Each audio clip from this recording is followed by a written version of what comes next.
The book of Exodus, chapter 1.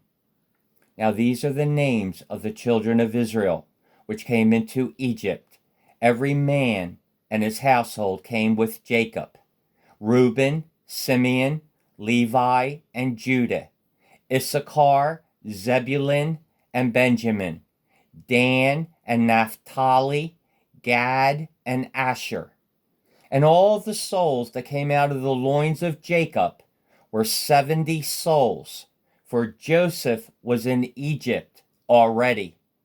And Joseph died, and all his brethren, and all that generation. And the children of Israel were fruitful, and increased abundantly, and multiplied, and waxed exceeding mighty. And the land was filled with them. Now there arose up a new king over Egypt, which knew not Joseph. And he said unto his people, Behold, the people of the children of Israel are more and mightier than we. Come on, let us deal wisely with them, lest they multiply, and it come to pass that when there falleth out any war, they join also unto our enemies, and fight against us, and so get them up out of the land. Therefore they did set over them taskmasters to afflict them with their burdens. And they built for Pharaoh treasure cities, Pithom and Ramses. But the more they afflicted them, the more they multiplied and grew. And they were grieved because of the children of Israel. And the Egyptians made the children of Israel to serve with rigor. And they made their lives bitter with hard bondage, in mortar and in brick, and in all manner of service in the field. All their service, wherein they made them serve, was with rigor. And the king of Egypt spake to the Hebrew midwives, of which the name of the one was Shiphrah, and the name of the other Puah. And he said, When ye do the office of a midwife to the Hebrew women, and see them upon the stools, if it be a son, then ye shall kill him. But if it be a daughter, then she shall live. But the midwives feared God, and did not as the king of Egypt commanded them, but saved the men children alive. And the king of Egypt called for the midwives, and said unto them, Why have ye done this thing, and have saved the men children alive? And the midwives said unto Pharaoh, Because the Hebrew women are not as the Egyptian women, for they are lively, and are delivered ere the midwives come in unto them. Therefore God dealt well with the midwives, and the people multiplied and waxed very mighty. And it came to pass, because the midwives feared God, that he made them houses. And Pharaoh charged all his people, saying, Every son that is born ye shall cast into the river, and every daughter ye shall save alive. Chapter 2. And there went a man of the house of Levi, and took to wife a daughter of Levi. And the woman conceived, and bare a son. And when she saw him, that he was a goodly child, she hid him 3 months. And when she could not longer hide him, she took for him an ark of bulrushes, and daubed it with slime and with pitch, and put the child therein. And she laid it in the flags by the river's brink. And his sister stood afar off, to wit what would be done to him. And the daughter of Pharaoh came down to wash herself at the river. And her maidens walked along by the river's side. And when she saw the ark among the flags, she sent her maid to fetch it. And when she had opened it, she saw the child, and behold, the babe wept. and she had compassion on him and said, "This is one of the Hebrews' children." Then said his sister to Pharaoh's daughter, "Shall I go and call to thee a nurse of the Hebrew women, that she may nurse the child for thee?" And Pharaoh's daughter said to her, "Go." And the maid went and called the child's mother.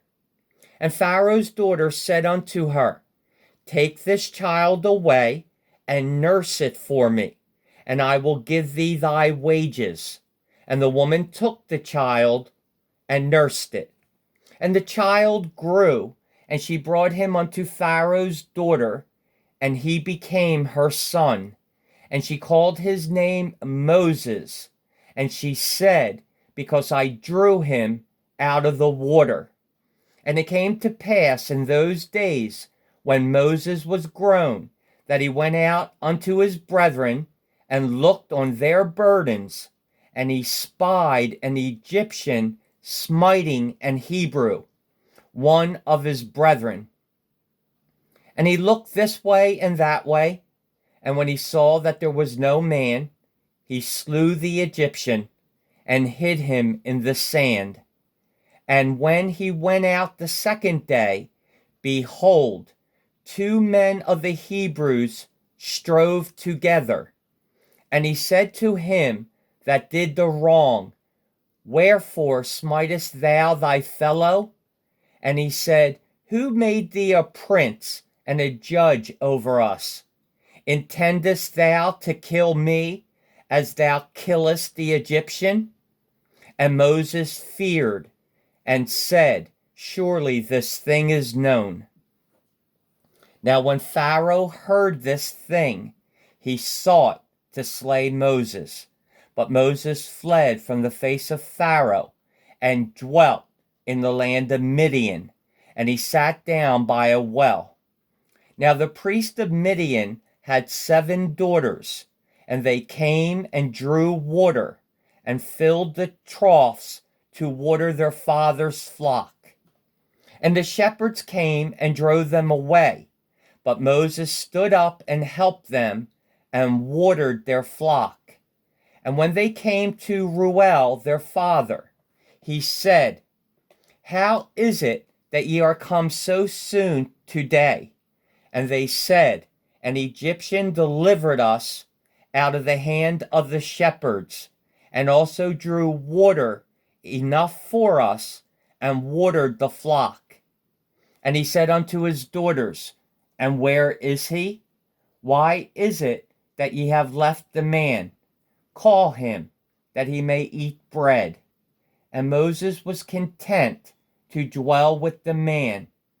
And he gave Moses Zipporah his daughter, and she bare him a son, and he called his name Gershom, for he said, "I have been a stranger in a strange land."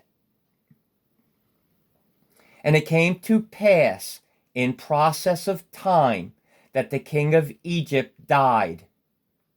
And the children of Israel sighed by reason of the bondage, and they cried, and their cry came up unto God by reason of the bondage.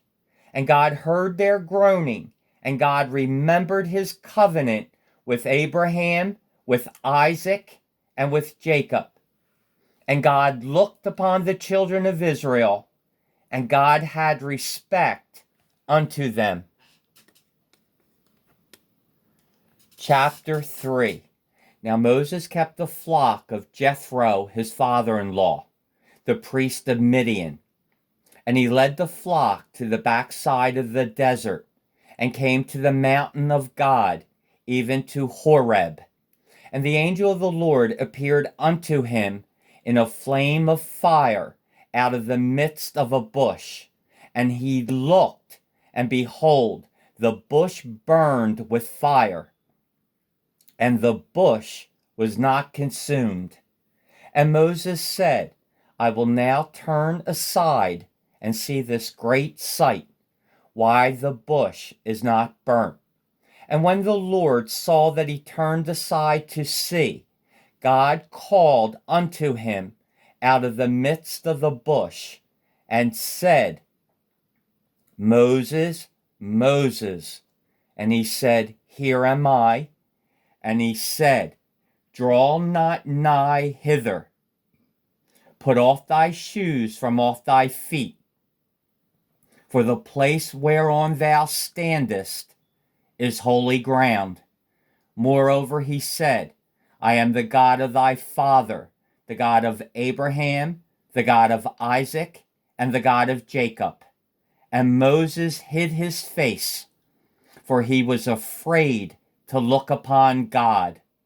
And the Lord said, I have surely seen the affliction of my people, which are in Egypt, and have heard their cry by reason of their taskmasters, for I know their sorrows. And I come down to deliver them out of the hand of the Egyptians, and to bring them up out of that land unto a good land and a large, unto a land flowing with milk and honey, unto the place of the Canaanites, and the Hittites, and the Amorites, and the Perizzites, and the Hivites, and the Jebusites. Now therefore, behold, the cry of the children of Israel is come unto me, and I have also seen the oppression wherewith the Egyptians oppressed them. Come now therefore, and I will send thee unto Pharaoh, that thou mayest bring forth my people, the children of Israel, out of Egypt. And Moses said unto God, Who am I, that I should go unto Pharaoh, and that I should bring forth the children of Israel out of Egypt? And he said, Certainly I will be with thee, and this shall be a token unto thee, that I have sent thee. When thou hast brought forth the people out of Egypt, ye shall serve God upon this mountain. And Moses said unto God, Behold, when I come unto the children of Israel, and shall say unto them, The God of your fathers hath sent me unto you, and they shall say to me, What is his name? What shall I say unto them? And God said unto Moses, I am that I am.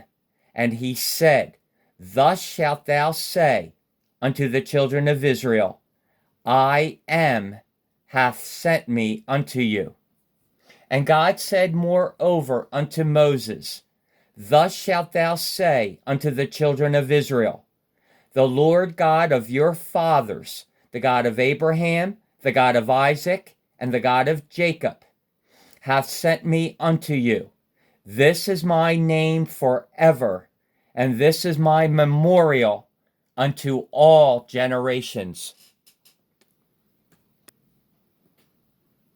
Go and gather the elders of Israel together, and say unto them, The Lord God of your fathers, the God of Abraham, of Isaac, and of Jacob, appeared unto me, saying, I have surely visited you, and seen that which is done to you in Egypt.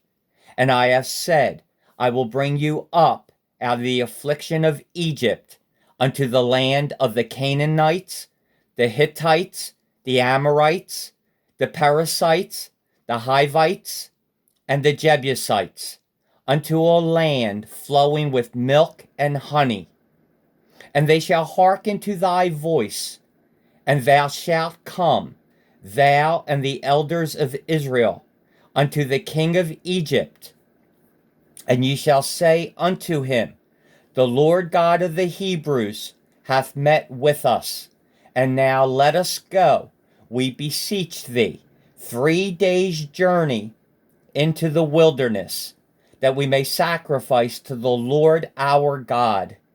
And I am sure that the king of Egypt will not let you go, no, not by a mighty hand.